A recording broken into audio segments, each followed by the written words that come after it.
What's up, friends? Today we are here with a very special board that I've been looking forward to for a while. This is the MBS Agent. And today we have a demo unit from MBS. Big shout out to MBS for letting me borrow this for a while. And this is the Explorer Edition. So it's a two-wheel drive with the big tires, big wheels, and then it also has the 18S4P pack, which happens to be charging in the garage right now on the supercharger at 16 amps. That's right, this battery on this board can charge at 1,000 watts. Pretty sweet. So I want to do a short part in the studio here to give you some nice B-roll of the board before I get it all dirty, and then we'll go on a first ride and I'll show you guys what this board is about. Pretty sweet mountain board, and it's the first mountain board that I'll be covering on the channel besides my own. So hopefully you guys are excited for this, and we'll learn a little bit.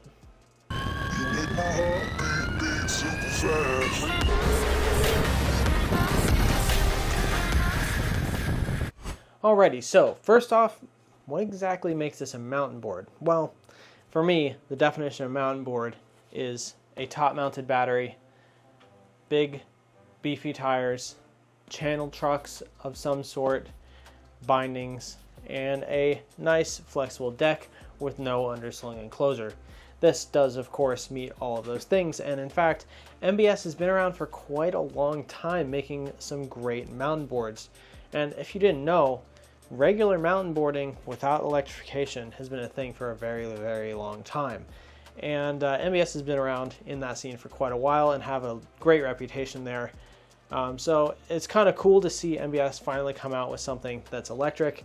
They have had parts in the past that were geared towards electric mountain boarding, like for DIY stuff. For example, the M3 or the Matrix 3 trucks were created as CNC trucks with a nice square profile in order to help DIY mountain boarders create something that is sturdy and reliable.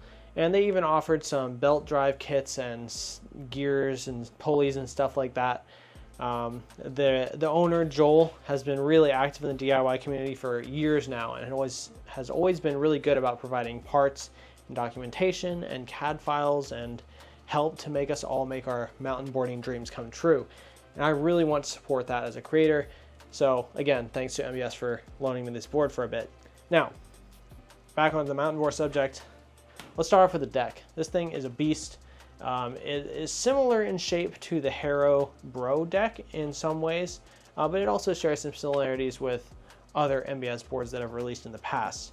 And I'll talk about it while I'm riding, but it seems like it's going to be a great option, and they're going to offer this sold separately, or they already do. I can't remember. They probably already do. If you want to make your own build on it, and it'll have built-in cable channels, built-in inserts for bindings and stuff like that, and it'll just be a really great option to have in the DIY community. So, deck, great mountain board object, and if you look at how thick it is, there's some serious heft to this thing, and I'll put some B-roll for you guys, but there's a lot of heft in this deck, and I definitely don't think that this will be breaking anytime soon. Some other things to note here, we have the new F5X bindings, and I stepped on this board briefly before this, and one thing I noticed was immediately that I would need to adjust the angles of these. Fortunately, that's pretty easy. All you have to do is unscrew the 4 bolts, turn it, and screw them back down again, and you're good to go, which is great. Really awesome to have that adjustability.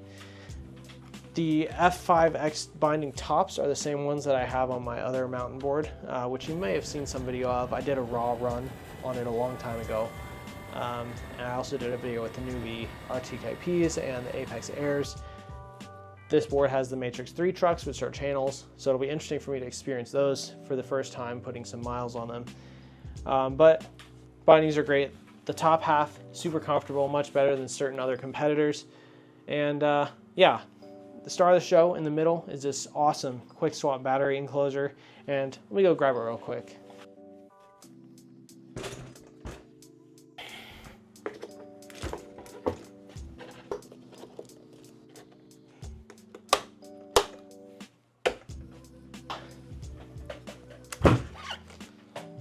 This is the quick swap battery, and it just finished charging up from partially full up to 100% in about 46 minutes at 16 volts, or 16 amps, sorry. So pretty impressive. I think it went from 63 volts to 75.6 in only 46 minutes. Really cool that you can charge it up quickly. And this is, as I said, the 18S 4P variant. There are actually two variants of this available for the Agent. One is a smaller 18S 2P, which should be lighter, and then there's this one, which will give you more range. Both of them have four-wheel drive capability, as far as I remember. I could be wrong. The smaller one might have that taken away with the idea of it being a light jumper one, but this one has four-wheel drive capability, can do 140 amps out each of the plugs at each end. You got your big old plug here, which connects to this on the deck. Pretty sweet.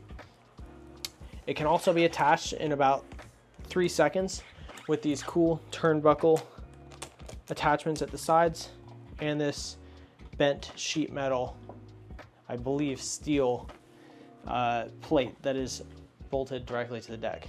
Pretty sweet, and I bounced around on it in the garage for a little bit, and this thing is solid on there. Definitely one of the most secure battery attachments that I've seen. A lot of engineering definitely went into this design with rubber padding on the bottom, really solid steel clamps with an adjustable tightness binding, cool release mechanism.